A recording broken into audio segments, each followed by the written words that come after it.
You've cheated on your wife, and no matter what you do, she won't let you in. She doesn't initiate sex, she doesn't trust you, she questions everything, and she's pulling away.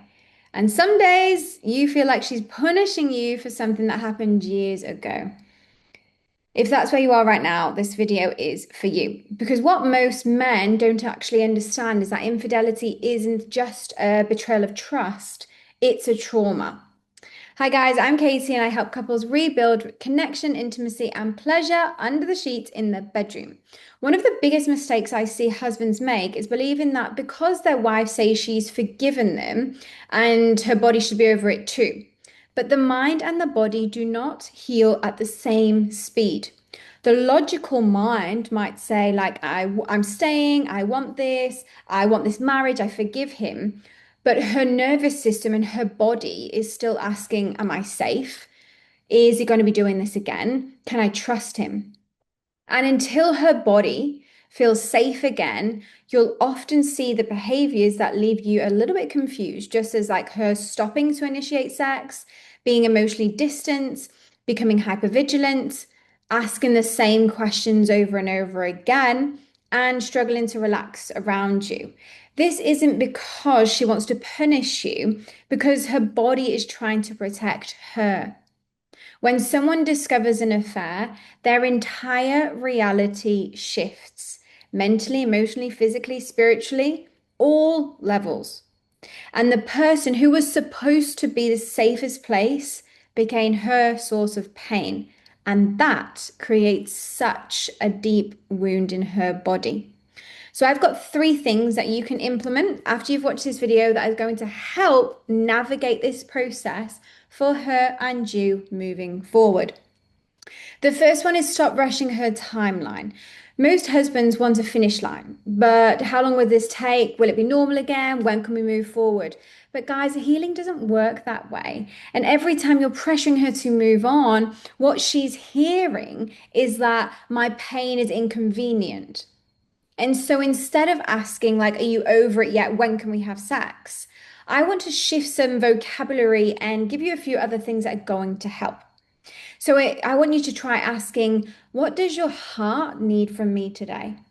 Is that reassurance? Is that connection?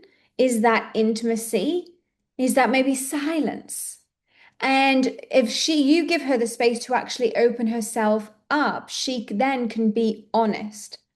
Your job isn't to speed up her healing. Your job is to become consistent, consistent enough that her body begins to trust again. Trust isn't rebuilt through like grand gestures. It's rebuilt through the little moments throughout the day, doing something that you said that you'd do, following through with it, being honest, being open, and taking anything else that doesn't fit into this healthy relationship off the table. Because I'm telling you, it's not worth it. If you want more of a sex life back, you need to be implementing these things. The second one I've got for you is understanding her triggers. This is where many husbands I see become defensive. Maybe she's triggered by a text notification.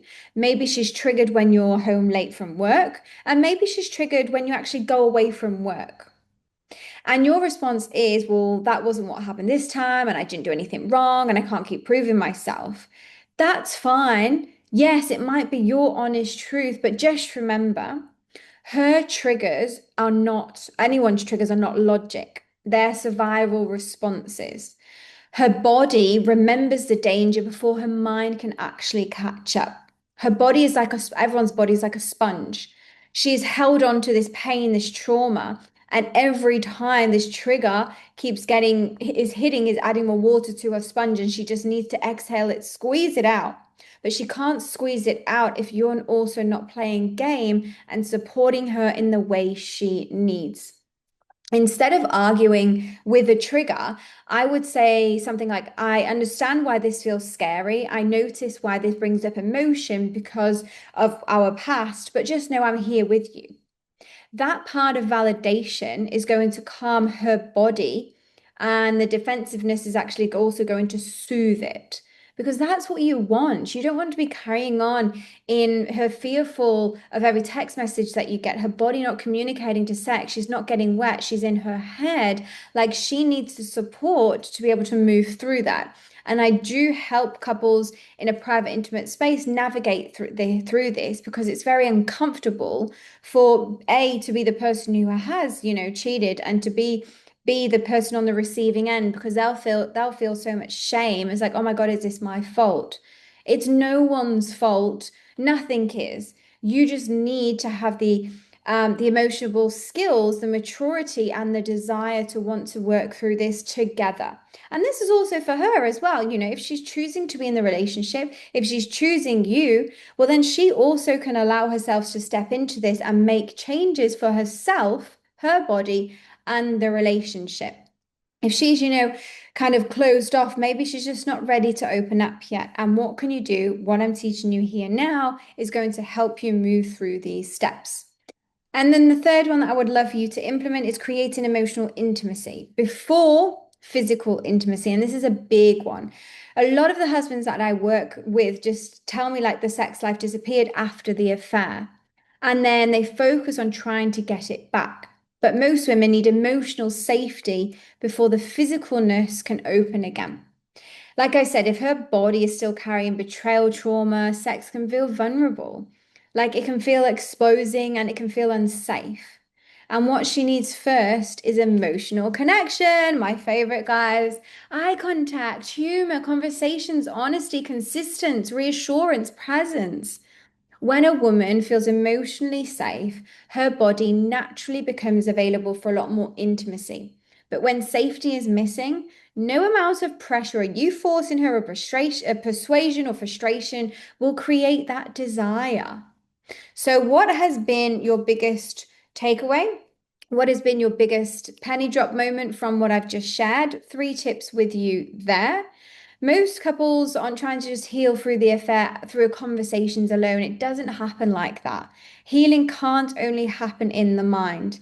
If her body is flinching, if she's not getting wet, she's not initiating sex, this needs to be looked at on a deeper level.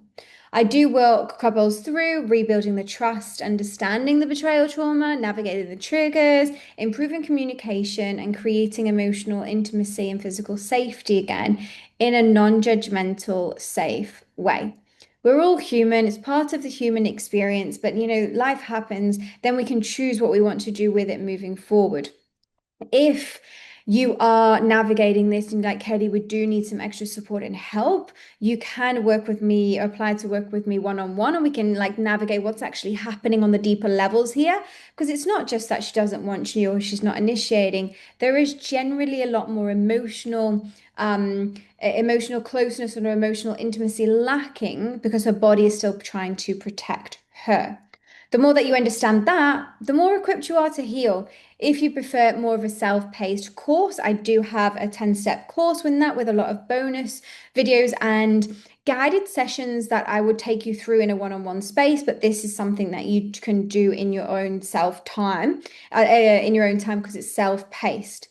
I just want you to know that anything that you've experienced or that's happened, you can work through it if both people are on the same page too. And I really, really hope you are. You can find all those links below, and I'll see you next time, guys.